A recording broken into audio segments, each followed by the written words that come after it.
On entend parler de muscu absolument partout et pourtant, on n'explique jamais les bases, vraiment les fondamentaux. T'as jamais touché un haltère, t'es jamais rentré dans une salle de sport, tu sais pas ce que c'est une série, une répétition. Comment faire pour avoir des réponses à tout ça? C'est ce qu'on va voir précisément dans cette masterclass aujourd'hui. Quels sont les objectifs de la masterclass? Comprendre les fondamentaux de la muscu, se sentir prêt ou prête à faire un entraînement seul, passer de je n'y connais absolument rien et je n'y comprends absolument rien à j'ai compris pourquoi et comment m'entraîner en musculation. On est parti. L'introduction déjà, une définition générale de la musculation.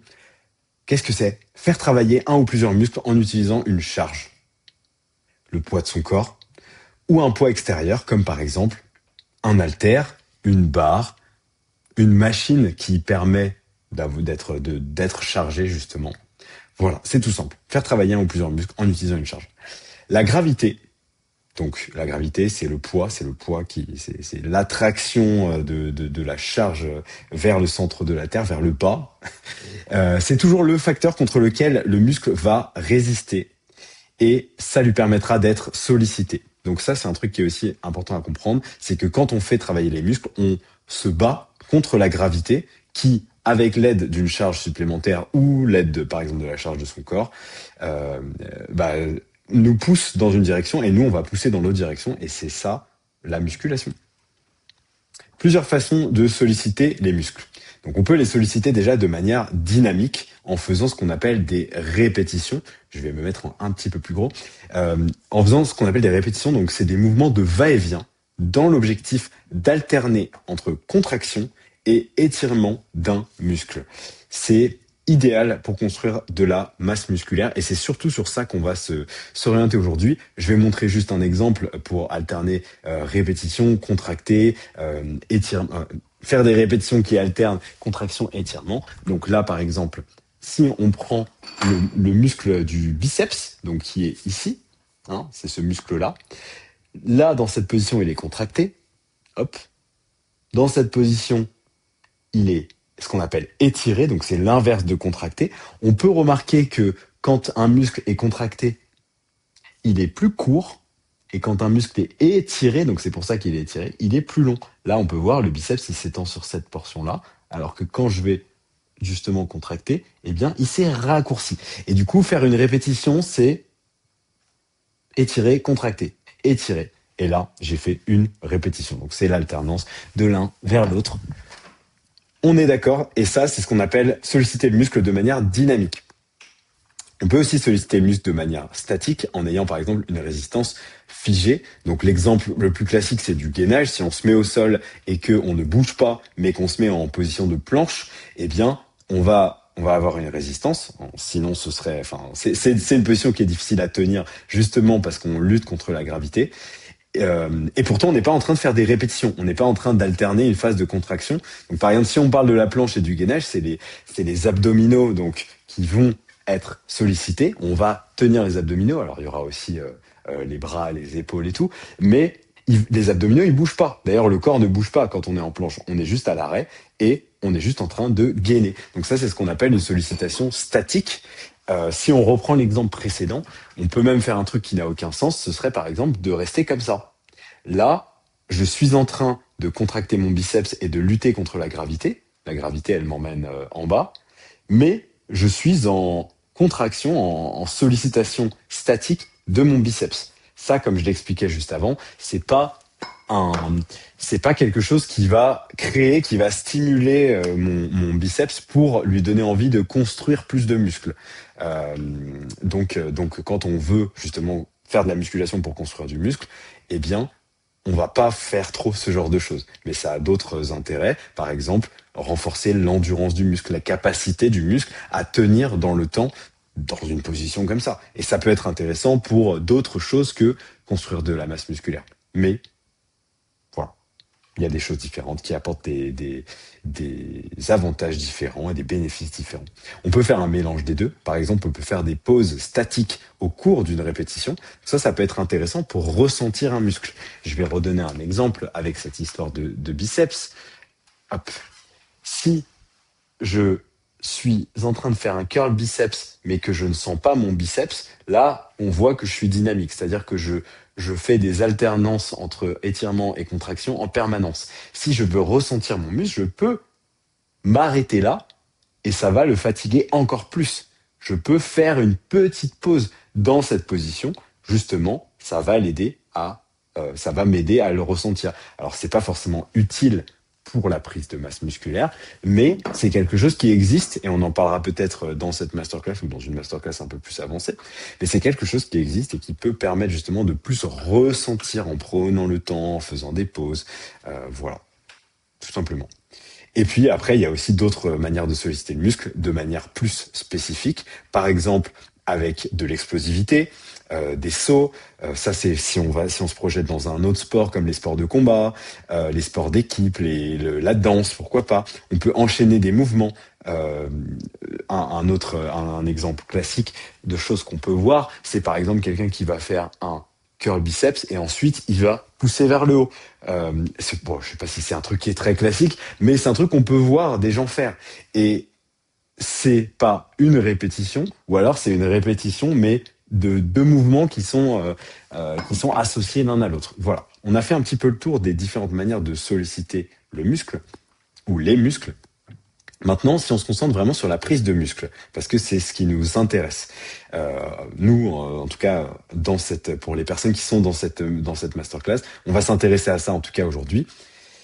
Concentration sur la prise de muscle. Déjà, pourquoi on s'intéresse à ça? Pourquoi dans le coaching que moi je propose, en tout cas avec toi qui regarde cette vidéo, pourquoi on s'intéresse à la prise de muscle? La prise de muscle, c'est un tronc commun qui va être utile. Donc ça veut pas dire que tu dois uniquement faire ça, ça veut pas dire que si tu t'intéresses à ça, c'est que tu veux absolument maximiser ta prise de masse musculaire, mais la prise de muscle ou aussi la pratique qu'on appelle parfois le renforcement musculaire, c'est quelque chose qui va être utile pour n'importe quelle personne, pour les raisons qui sont ici. Ta santé, en général, maintenant et plus tard, ta longévité, donc le fait de vivre plus longtemps et dans des meilleures conditions, ton bien-être, pareil, aujourd'hui, demain, dans l'avenir, ton esthétique, l'apparence que tu vas pouvoir donner à ton corps aussi, ça va avoir un impact dessus, le fait de construire de la masse musculaire, ta mobilité en général, ta force et, d'une certaine manière, le contrôle, avec des guillemets, de ton apparence physique. Parce que si tu choisis là où tu construis de la masse musculaire, tu as du contrôle sur l'évolution de ton corps, sur la manière dont ton corps évolue. Donc c'est une des briques de base à intégrer de manière permanente à sa routine de vie ou à sa routine sportive. D'après moi, après, ça n'est que ma vision, mais tu sais pourquoi c'est ma vision, justement grâce à cette slide. Si on se concentre un petit peu sur les répétitions, un muscle, il a la capacité de modifier sa longueur. Donc ça, c'est ce qu'on a déjà vu tout à l'heure. J'ai un peu spoilé tout simplement. Plus on raccourcit le muscle, plus il est contracté. On l'a vu, d'ailleurs, on a montré l'exemple avec le biceps qui se raccourcit et qui se rallonge quand on redescend. Plus on l'allonge, plus il est étiré. Une répétition en muscu, c'est quoi? C'est partir de étirer. Donc je suis en bas de mon curl. Je vais me remettre en grand pour illustrer ceci. Donc je pars d'une position étirée. J'enchaîne avec une position contractée. Puis je retourne à une position étirée. Ça, c'est une répétition. Qu'est-ce qui délimite ce qui délimite l'étirement et la contraction? Donc c'est ce qu'on appelle l'amplitude du mouvement. Encore une fois, je vais donner un exemple. Si par exemple, je fais un mouvement comme ça, bah effectivement, c'est un mouvement dynamique. Là, mon biceps, il est plus étiré que là, où il est plus contracté. Mais l'amplitude du mouvement n'est pas la même que si je fais un mouvement qui va de là à là. Donc, il y a plusieurs manières de faire des répétitions sur le même exercice, avec plus ou moins d'amplitude, de contraction et d'étirement. Hop. On en parlera sûrement un petit peu plus tard, ou pas d'ailleurs, je me rappelle plus. Le rythme, donc on peut... ah oui, alors le rythme, quel rythme adopter par défaut pour une répétition? On va contracter, donc c'est ce qu'on appelle la phase aller, puisque c'est, comme on l'a vu tout à l'heure, c'est plutôt la montée. Une répétition, c'est quoi? C'est on part d'étirer, on va vers contracter et on revient à étirer. Donc l'aller, c'est de étirer à contracter. On va essayer de le faire relativement vite, sans dénaturer le mouvement. Donc on essaye d'avoir un mouvement propre qui soit le plus rapide possible. Et la phase d'étirement, le retour, on va garder un contrôle. une chose à retenir absolument, c'est moi qui fais le travail, ce n'est pas la gravité. Donc je vais illustrer ces deux choses que je viens de dire. Quand je dis qu'on va chercher à aller vite, ça veut dire qu'on ne va pas faire le mouvement comme ça. Là, par exemple, je ralentis volontairement mon mouvement. Sur cette phase aller, donc la phase de contraction, je cherche à aller vite. Donc je ne cherche pas à ralentir mon mouvement volontairement. Mais ça ne veut pas dire que je dois aller le plus vite possible au point de dénaturer mon mouvement. Par exemple, si je fais ça, bah là, j'ai effectivement emmené mon haltère du bas au haut, donc dans cette position contractée, mais j'ai pour aller le plus vite possible, j'ai dénaturé le mouvement. Par exemple, j'ai bougé mon avant-bras, j'ai bougé mon bras, j'ai utilisé mon dos, j'ai mis un coup de bassin. Là, on n'est plus en train de faire un mouvement de qualité qui correspond à ce qu'on veut faire à notre biceps. On est juste en train de faire n'importe quoi pour considérer qu'on a fait une répétition. Mais non, on va s'intéresser à ça évidemment et au fait de ne pas tomber dans ce genre de choses. C'est important de comprendre. Aller le plus vite possible, ça veut dire, là par exemple, c'était pour moi le plus rapide possible, tout en gardant un mouvement relativement propre. Et le retour, donc la phase d'étirement, on va chercher à contrôler, donc il ne faut pas qu'on laisse tomber l'haltère, il ne faut pas qu'on aille le plus vite possible sur la descente, justement parce que sinon on a des risques de blessures. On va en parler un petit peu après. On a des risques de blessures. On peut perdre aussi une partie de la tension et même de la conscientisation de ce qu'on est en train de faire si on lâche complètement. Là, le biceps, il est plus en train de travailler. En fait, c'est juste la gravité qui fait le travail. Donc le truc à retenir, c'est on amène vers la position de base d'étirement. On amène, c'est nous qui amenons, même si évidemment la gravité aide aussi, hein, c'est la gravité, elle nous ramène vers le bas, mais c'est à nous de garder en tête que, hop, j'amène. Voilà. Donc ça, c'est le rythme par défaut. On n'est pas obligé de tout le temps faire comme ça, il y a plein de possibilités, mais par défaut, c'est ce qu'il faut comprendre et avoir en tête. Alors pourquoi ce rythme? Bon, c'est cool parce que du coup, j'ai déjà tout expliqué. Sur les phases allées, si on ralentit trop les montées, on va générer de la fatigue statique. Comme on disait tout à l'heure, nous, notre idée, c'est quand même de faire des alternances de mouvements pour être dynamique. Donc si on ralentit à fond, on passe du temps qui est semi-statique, parce qu'on avance quand même, on bouge quand même, mais très très lentement. On rajoute de la fatigue qu'on accumule et qui est statique, et cette fatigue, cet effort qui est presque statique, il n'est pas intéressant pour la prise de muscle. On l'a expliqué tout à l'heure. C'est une des premières choses qu'on a expliqué quand on a comparé un petit peu les différentes possibilités de mouvement. Donc on veut pas en fait se fatiguer tellement en ralentissant nos montées que finalement on pourra faire moins de mouvements parce on a été fatigué en faisant un truc qui nous a pas aidé à prendre du muscle. Non, on veut juste faire le plus de mouvements possible qui soient relativement qualitatifs comme on l'expliquait juste avant. Inversement, si on va trop vite, par exemple en utilisant l'élan, en utilisant d'autres parties du corps, et ben donc on va même pas pouvoir stimuler le muscle bien, et en plus on augmente les risques de blessure.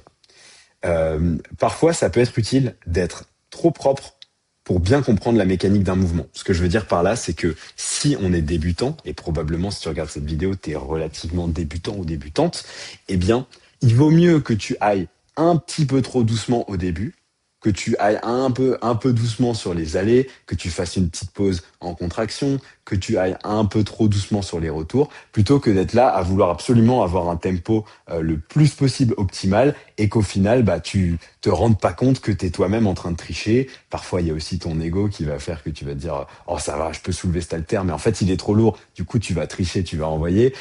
Ce genre de choses. Donc, trop propre, ça peut être intéressant au début pour comprendre ce qui se passe quand on fait le mouvement. Et voilà. On cherchera à être propre au début et puis ensuite on restera propre, mais un petit peu moins quand même parce qu'il n'y a pas besoin d'être trop propre comme je l'expliquais. Et sur les phases retour, eh bien, aller trop vite sur la phase retour, ça donne un risque de blessure qui est très très très important, notamment blessure articulaire. Là, comme je vous montrais tout à l'heure avec si je lâche d'un coup l'haltère, je peux me faire mal au coude parce que ça va tirer fort sur mon coude d'un coup. Donc surtout pas. Surtout pas, surtout pas.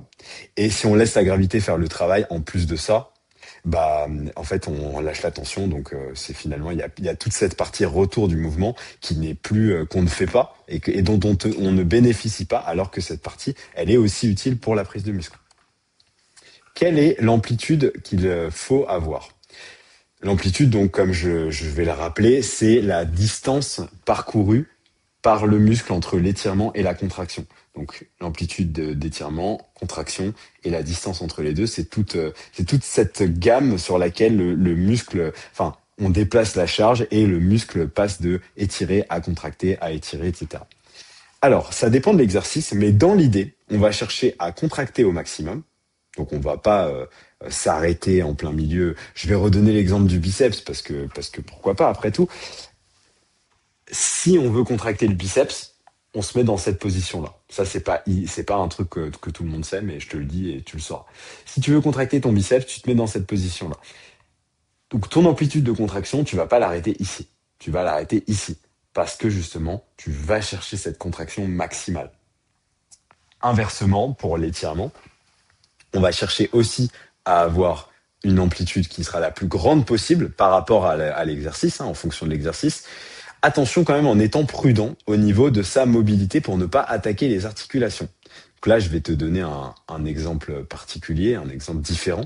Si on parle du curl, qui est notre exemple qui nous suit depuis le début, tu peux totalement aller à la contraction max et aller à l'étirement max jusqu'en bas.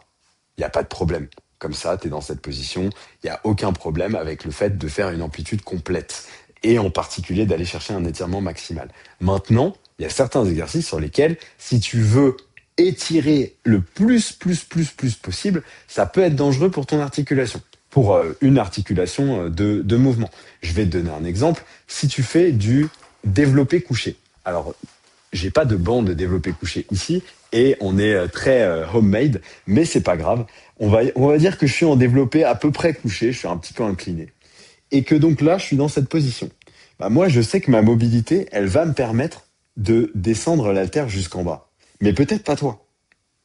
Et peut-être que toi, si tu descends l'haltère jusqu'en bas, eh bien, plutôt que d'ouvrir, de tirer tes pectoraux, qui vont être donc le muscle qui va aider à pousser, c'est les pectoraux, ils sont là. Ta contraction, elle est ici. Ton étirement, il est quand tu descends, justement. Donc, plutôt que d'étirer tes pectoraux, en fait, ce que tu vas faire, c'est que tu vas juste tirer, tu vas retourner un peu, d'une certaine manière, ton épaule en descendant plus bas. Et là, si tu fais ça, tu peux te blesser. Donc, c'est un truc à savoir. En écoutant cette vidéo, ne te mets pas en tête que t'as pas de mobilité, que c'est dangereux pour toi et qu'il vaut mieux que tu fasses des mouvements avec moins d'étirement et que tu mettes plus lourd. Bref, que tu mettes plus lourd, c'est même pas tant le sujet. Mais ne te dis pas, ouais, moi j'ai des articulations fragiles, donc il faut pas que je fasse un mouvement avec une amplitude complète. C'est juste qu'il faut savoir que tu peux te blesser et que si tu as une tendance à la fragilité sur une certaine articulation, ça va être un challenge supplémentaire pour toi d'intégrer, d'améliorer ta mobilité pour pouvoir faire un mouvement complet sans te faire mal, justement, à cette articulation. Favoriser un mouvement propre et contrôlé avec une charge adaptée plutôt que de dire je peux pas faire ce mouvement en entier parce que ça me fait mal. C'est exactement ce que je viens de dire, donc c'est cool, je l'avais déjà dit. Mouvement. Qu'est-ce que c'est un mouvement?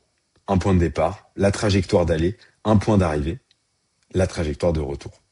Tout compte.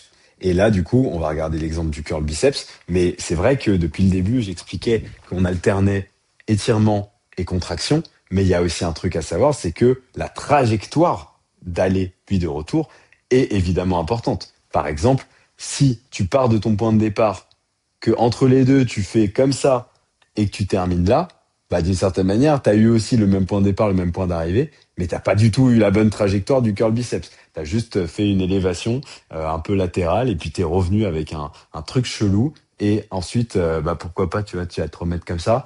Bref, là, je t'ai donné un exemple qui a aucun sens, mais c'est pour que tu vois qu'un mouvement, une répétition, c'est pas juste point de départ, point d'arrivée, mais c'est bien point de départ, trajectoire, point d'arrivée, trajectoire de retour.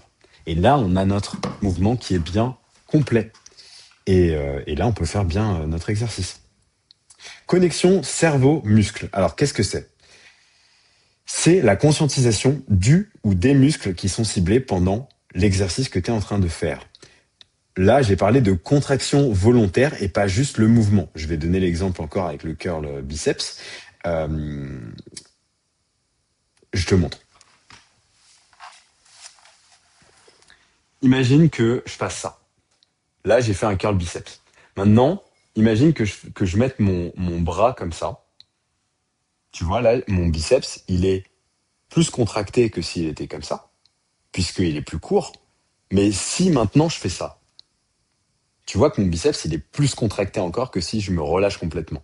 Bah moi, ce que je t'invite à faire, pour plus ressentir tes muscles, pour avoir une vraie connexion, donc c'est ça, c'est la connexion entre ton cerveau et le muscle, de la conscientisation, je t'invite pas juste à faire le mouvement de l'exercice, mais carrément à penser à contracter autant que possible ton biceps en même temps que tu fais l'exercice. Et du coup, ça revient à quoi? Ça revient à, en plus de faire ce mouvement, tu vas penser justement à contracter ce muscle. Donc là, avec le biceps, c'est assez intuitif. Tu vois, de dire, ok, bah, je me mets comme ça. Si, imagine, on te dit, ouais, vas-y, flex ton biceps, montre le biceps que t'as. Tu vas pas juste mettre ton bras comme ça. Tu vas faire quelque chose, tu vas faire un truc. Et bah, ça, c'est ce que tu vas penser à faire en même temps. Et ça va augmenter ta force et ça va augmenter ta connexion aussi au biceps pendant le mouvement. Et tu peux même garder cette intensité, cette volonté de contraction pendant tout le mouvement, y compris quand tu es en train de redescendre et que tu étires. Tu peux calmer un petit peu le jeu pour éventuellement te reposer si tu en as besoin, mais c'est important de faire cet effort de ressenti, surtout si tu as du mal à ressentir les muscles. Alors là, je te montrais l'exemple du curl biceps, qui est pas le meilleur exemple pour ça, parce qu'en soi, c'est assez simple de ressentir son biceps sur un curl biceps. Mais il y a des exercices sur lesquels tu vas avoir beaucoup de mal à ressentir les muscles, et ça peut être intéressant de penser à ça, justement. Et là, je te donne en même temps une option. Donc, pause en contraction ou en étirement. C'est ce que je t'expliquais un petit peu tout à l'heure, justement, avec les pauses, avec le fait de faire une pause statique en haut, pourquoi pas, pour encore plus ressentir, justement, parce que ça crée de la fatigue locale et tu la ressens sur le moment. C'est pas utile directement pour la prise de muscle, mais ça peut être utile indirectement. Parce que si tu as une meilleure connexion cerveau-muscle, tu vas mieux ressentir ton muscle et du coup, tu vas plus facilement bien faire l'exercice. Et ça peut être intéressant. Typiquement, sur les exercices de dos, souvent, on a du mal à ressentir les muscles. C'est important de comprendre comment contracter les muscles du dos, que ce soit les grands dorsaux ou les trapèzes. Désolé, j'avais dit que je parlerais que des bases, mais c'est pas grave. Je rajoute un petit peu de spécificité. C'est important de comprendre ça, de comprendre comment les contracter pour pouvoir le conscientiser un minimum quand on est en train de faire l'exercice. Et ça aide justement à bien faire l'exercice avec le dos et pas avec le bras, par exemple. Je me suis un petit peu perdu, mais c'est pour te donner un exemple un peu plus parlant que ce curl biceps. Maintenant, on va parler de série. Qu'est-ce que c'est qu'une série?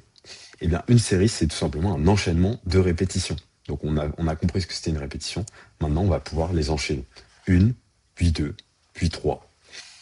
Il y a plusieurs objectifs dans le fait de faire une série. Donc, il y a plusieurs manières, en fait, de faire une série. Il y a ce qu'on appelle les séries d'échauffement. Donc, ça, c'est une série dans laquelle tu vas bouger, tu vas choisir de bouger un poids qui sera modéré pour réveiller ton cerveau par rapport au mouvement. Et aussi les muscles et les articulations. Donc là, je vais te donner un exemple très simple. Si j'ai l'intention de m'entraîner en faisant un curl biceps avec un haltère de 12 kilos, eh bien, je vais commencer en prenant un haltère de 6 kilos et je vais faire le mouvement. Je vais enchaîner quelques répétitions. Je vais pas du tout mettre beaucoup d'efforts là-dedans, me challenger à fond. C'est juste pour réveiller mon biceps, pour réveiller mon coude, pour réveiller mon poignet, pour réveiller ma main, pour réveiller mon cerveau et mon corps et qu'il soit prêt après à attaquer l'exercice pour de vrai. Et ça, c'est quelque chose que je te conseille de faire par défaut sur tous les exercices, au moins une série d'échauffements, même peut-être deux progressivement. Par exemple, si on reprend l'exemple que j'avais avant du curl biceps avec 6 kilos, avec 12 kilos comme vraie série, je pourrais faire une série à 6 kilos et une série à 10, une courte, 3, 4, 5, 6 répétitions. Et c'est intéressant. Et puis après, on a les séries de travail. Donc ça, c'est pas pareil que les séries d'échauffement, c'est les vraies séries qui ont pour objectif clair de te challenger et de challenger le ou les muscles ciblés en allant chercher des répétitions challengeantes. Donc, qu'est-ce que c'est des répétitions challengeantes? C'est des répétitions qui sont plus dures à effectuer que les premières de la série de travail que tu fais. Par exemple, si tu fais une série challengeante, enfin, si tu fais une vraie série de travail avec ton curl biceps et que tu t'arrêtes à 12 répétitions, très probablement les 7, 8 premières étaient ok, pas trop challengeantes. Et puis après, les suivantes, elles ont commencé à être dures et t'as continué, t'en as rajouté. C'est devenu vraiment dur. Là, on parle d'une série de travail. Plus on fait des répétitions consécutives, plus le muscle se fatigue et plus la même charge devient lourde et chaque répétition devient plus difficile. Et ça, ça illustre un petit peu ce que j'étais en train d'expliquer. Mais du coup, imagine-toi que si tu prends un haltère, par exemple, de 12 kilos, là, on reprend toujours cette même situation pour faire tes biceps, bah, tu vas faire ta série. Au début, ça va être facile. Ensuite, ça va être encore facile. Ensuite, ça va être encore facile. Et puis, au fur et à mesure, alors, peut-être pas avec celui-là, parce que là, il pèse quoi, 4 kilos, je crois. Donc, normalement, je devrais pouvoir en faire à peu près 12 000. Mais si c'était un poids un peu plus challengeant, au bout de quelques répétitions, ça commencerait à devenir plus dur. Alors que pourtant, c'est le même halter. Parce que ce qu'on a fait avant, ça nous a fatigué. Le début de la série fatigue mon muscle. Et c'est en continuant de faire des répétitions alors que le muscle est fatigué qu'on va stimuler comme il faut et envoyer le signal au muscle qu'il devra se reconstruire plus fort. Et voilà comment on construit de la masse musculaire. Merci, drop the mic. Non, je rigole, c'est pas terminé. Euh, Qu'est-ce qu'une série réussie? Comment faire pour se dire que c'est bon, je suis content de ce que j'ai fait, j'ai bien réussi ma série de travail, justement. Les répétitions sont bien faites. Ça veut dire que on a un bon point de départ, un bon point d'arrivée et une bonne trajectoire aller et retour. Le rythme des retours est correct et consistant. Ça veut dire que, comme je l'expliquais tout à l'heure, on contrôle suffisamment ces phases de retour et on reste dans un bon contrôle même quand ça commence à devenir dur. Ça, c'est la partie consistant. Troisième point, le mouvement ne devient pas dénaturé involontairement lorsque ça devient difficile. C'est ce qu'on appelle la standardisation. Donc tout à l'heure, je t'ai montré comment tu pouvais dénaturer un curl biceps en envoyant avec ton bassin et en prenant de l'élan et tout. Il y a un truc qui arrive souvent, c'est que instinctivement, l'être humain, au début, il fait sa série, il voit que c'est facile, donc il commence à faire le truc bien, tranquille, propre et tout va bien. Et puis au bout d'un moment, ça commence à devenir dur. Et au lieu de se battre contre le fait que ce soit difficile et de rester propre dans sa technique, qu'est-ce qu'il va se dire? Il va se dire, bah c'est dur. Et si je trichais pour réussir ma répétition? Parce que c'est dur, j'y arrive pas. Là, je vois que j'y arrive pas, donc à la place, je vais d'un coup me mettre à mettre un petit peu d'élan. Et hop, et j'en rajoute un petit peu. Et du coup, bah, tu te retrouves à pas faire ces répétitions challengeantes. Et du coup, c'est pas ce qu'on appelle une série réussie. Parce que l'idée, c'est que tu restes propre et que tu luttes contre cette difficulté qui fait que les répétitions de la fin bah, sont plus dures que les autres, tout simplement, cette fatigue. La standardisation, donc, c'est un mot un peu scientifique pour dire un peu fort, pour expliquer que nos répétitions qu'on fait, elles sont un minimum standardisées, c'est-à-dire qu'on va pas changer la technique au fur et à mesure de la série. Et le dernier point, bien sûr, les dernières répétitions ont une vitesse d'aller plus lente, bien qu'on essaye d'aller le plus vite possible. Donc ça, c'est ce que je te disais tout à l'heure, qu'on essaye d'aller vite sur nos montées. On va pas ralentir volontairement nos montées, mais à la fin, quand ça commence à être dur, normalement, tu vas pas être capable d'aller aussi vite sur ta montée parce que ton muscle est fatigué et qu'il a qu'une envie, c'est de lâcher. Mais toi, tu te bats contre cette envie de lâcher et tu continues et du coup, c'est lent, mais tu arrives quand même au bout. Et là, cet élément précis que je viens d'expliquer, le fait que les dernières répétitions soient plus lentes dans la partie de l'aller alors que c'est involontaire et que tu essayes d'aller aussi vite que possible, bah ça, c'est pour moi la preuve ultime que tu t'es donné du challenge, que tu es allé chercher des répétitions challengeantes et que ta série est réussie. À savoir, le cerveau veut éviter la difficulté à tout prix. Il est prêt à mettre en place toutes les stratégies possibles pour éviter de s'épuiser. L'objectif est de lutter contre cet instinct précisément pour épuiser le muscle ciblé. Justement, c'est ce que je te disais, c'est le côté triche, le côté ah bah ça commence à devenir dur, donc soit j'arrête, soit je vais faire le mouvement différemment. Non, justement, l'intérêt précis de la muscu, c'est de continuer alors qu'on a du mal, alors qu'on n'y arrive plus. Ok, slide suivante. Comment on fait pour choisir son poids? Par défaut, tu vas choisir, donc ça c'est vraiment si tu n'as jamais fait l'exercice. Par défaut, tu vas choisir un poids trop léger car tu sais pas encore faire le mouvement, tout simplement. Voilà. Donc trop léger, ça veut dire quoi? Ça veut dire tu prends un poids léger, un poids vraiment léger. Si t'as aucune idée, tu prends le poids le plus léger possible et tu verras bien à quel point c'est difficile pour toi. Euh, Prends un poids par défaut, tant pis s'il est trop léger plutôt que trop lourd.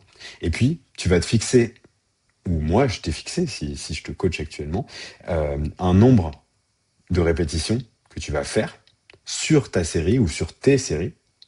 Tu vas valider que tu es capable de faire un mouvement qui te paraît propre, donc comme on l'a expliqué avant, avec cette charge sur ce nombre de avec la charge que tu as choisie sur le nombre de répétitions que tu t'es fixé. Et ça, dans ce cas, c'est le signal que tu es capable d'augmenter au poids immédiatement supérieur. Donc, c'est progressif. On va pas passer de dire, OK, j'arrive à faire 10 répétitions à 2 kilos. Bon, bah, vas-y, je passe à 15 kilos. Non, on va y aller mollo. Donc, on va passer d'abord à 4. Puis la fois suivante encore, on passera à 6, etc. Donc, c'est le signal d'augmenter au poids immédiatement supérieur. La prochaine fois que je ferai l'exercice, on ne monte pas les poids de manière aléatoire. On y va par étapes. Quand est-ce que je dois m'arrêter dans ma série? À partir du moment où tu es incapable de faire le mouvement sans tricher, donc tu vois objectivement que tu n'es pas capable de faire une répétition de plus proprement.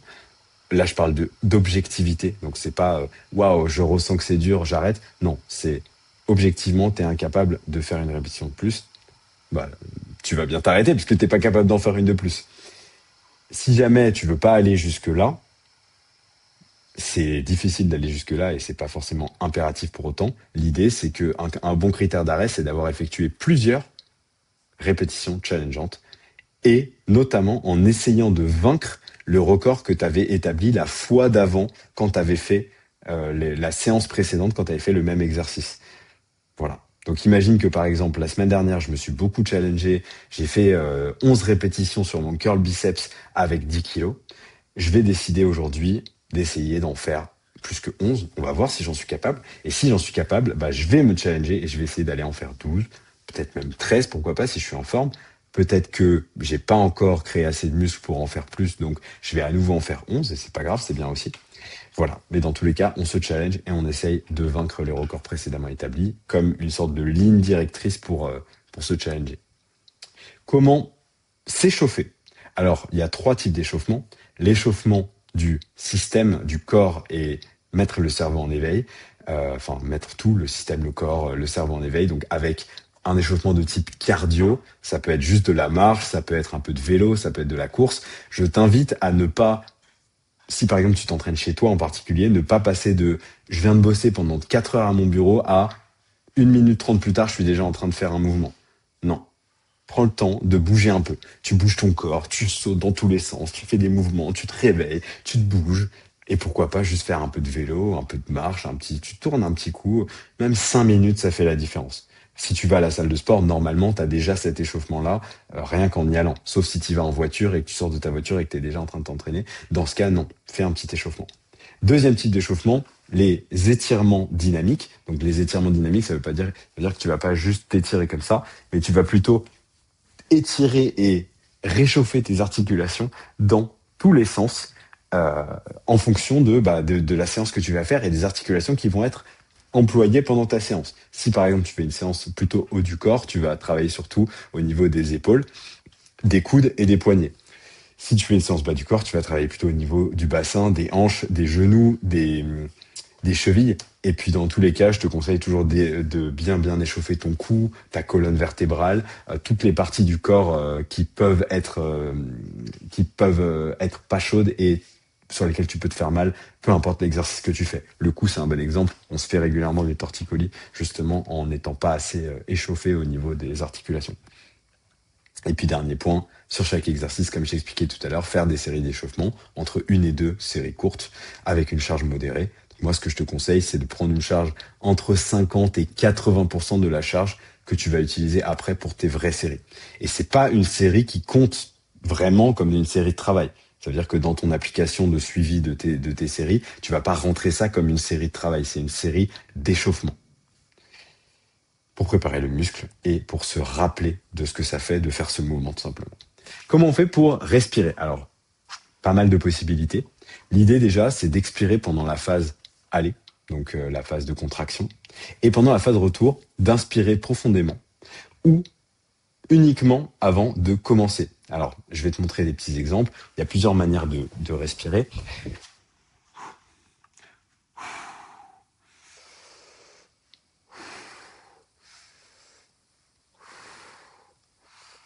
Ça, c'est une manière de respirer. C'est possible de faire comme ça. Voilà, première possibilité. Maintenant, si on est par exemple sur du squat, alors je vais juste faire une petite pause pour setup un peu le truc. Ok, donc imagine que tu es en train de faire ton squat, par exemple, que tu as une barre sur les épaules. Tu vas faire ton squat. Donc, si on reprend exactement ce que je faisais juste avant, ce qu'on ferait, c'est que on va.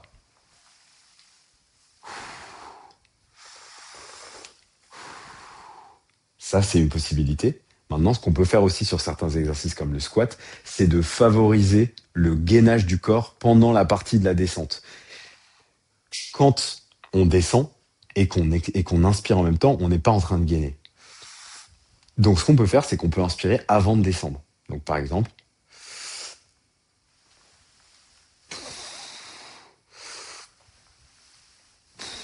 et du coup, c'est un petit peu différent. C'est-à-dire qu'en gros, c'est dans la phase de contraction. Si on reprenait l'exemple du curl biceps, par exemple, ça ressemblerait à ça, cette deuxième possibilité.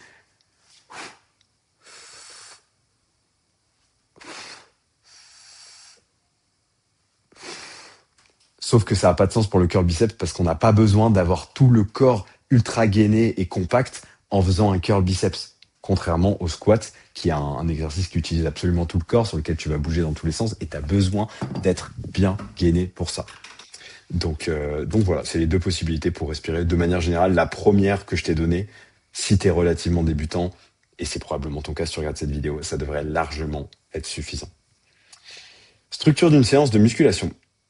Alors, là, tu commences ta séance de muscu, que tu sois chez toi ou que tu sois à la salle, tu vas t'échauffer, tu vas faire ton enchaînement d'exercices, et chaque exercice sera composé d'une ou de plusieurs séries. En général, avec la manière dont je structure moi les entraînements que je fais pour moi et pour les personnes que je coach, ce sera entre 2 et 4 séries de travail, donc ça compte pas les séries d'échauffement, hein. Ça peut être plus, pourquoi pas, ça peut être une seule série, c'est assez rare, hein. Et puis, après chaque série de travail, tu vas faire un temps de repos. Donc ça, ce temps de repos, il va dépendre de chaque personne, il va dépendre de chaque exercice, mais l'objectif, c'est d'attendre suffisamment pour être prêt physiquement et mentalement à fournir un effort intense sur la série suivante. Sans trop attendre non plus, sinon la séance dure des plombes. Alors qu'est-ce que ça veut dire trop attendre non plus?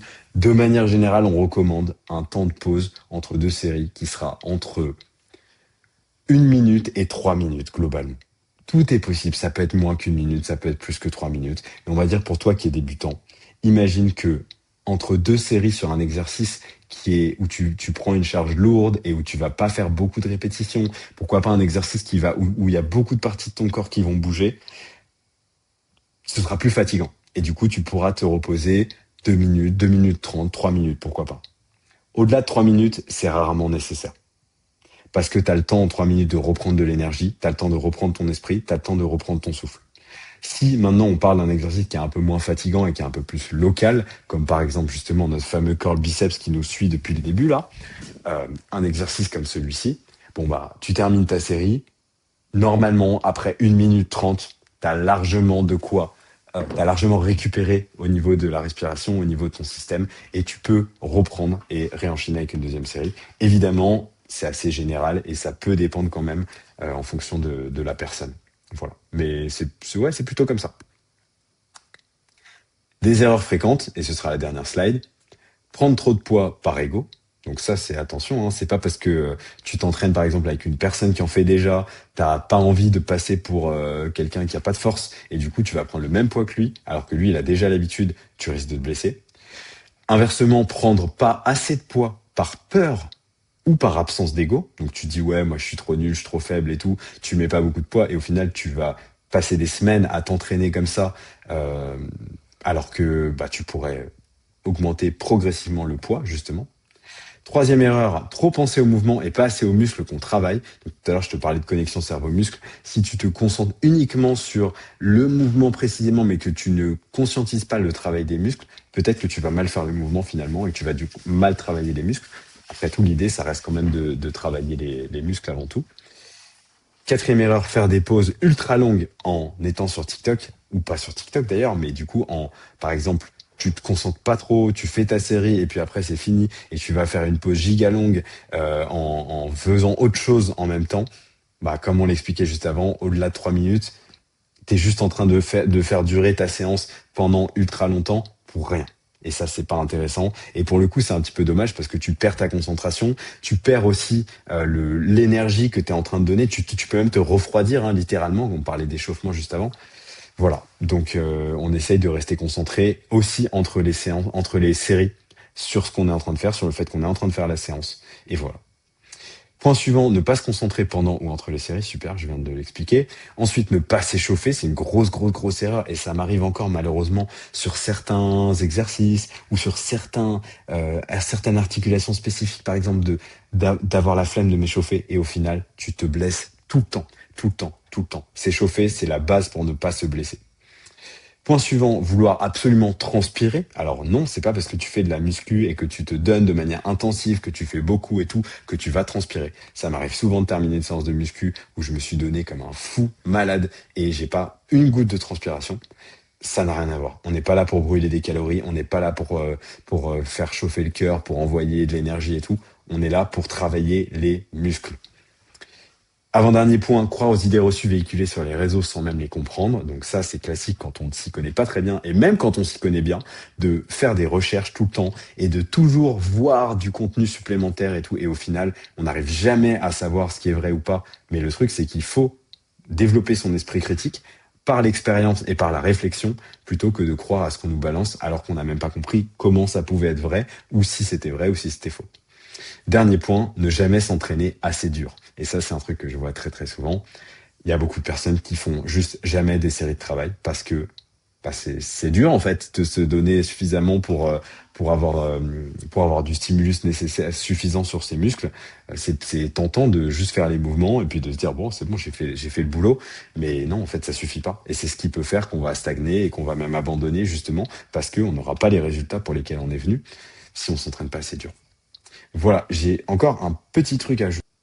Et bah, ce petit truc à ajouter, c'est tout simplement que si tu as kiffé cette vidéo et que t'es pas dans le coaching, eh bien, tu peux t'abonner à mon compte, tu peux aller me suivre sur Instagram. Et si tu as envie de prendre un rendez-vous gratuit avec moi pour échanger sur ton projet lié à ton corps, à ta relation avec ton corps, à ta relation avec ton assiette, et que tu as envie de manger de plus en plus végétal ou que tu es déjà vegan, par exemple, tu peux prendre un rendez-vous gratuit avec moi. On en discute, on parle de ton projet. Et c'est génial. Je te remercie d'avoir regardé cette vidéo et je te fais des bisous.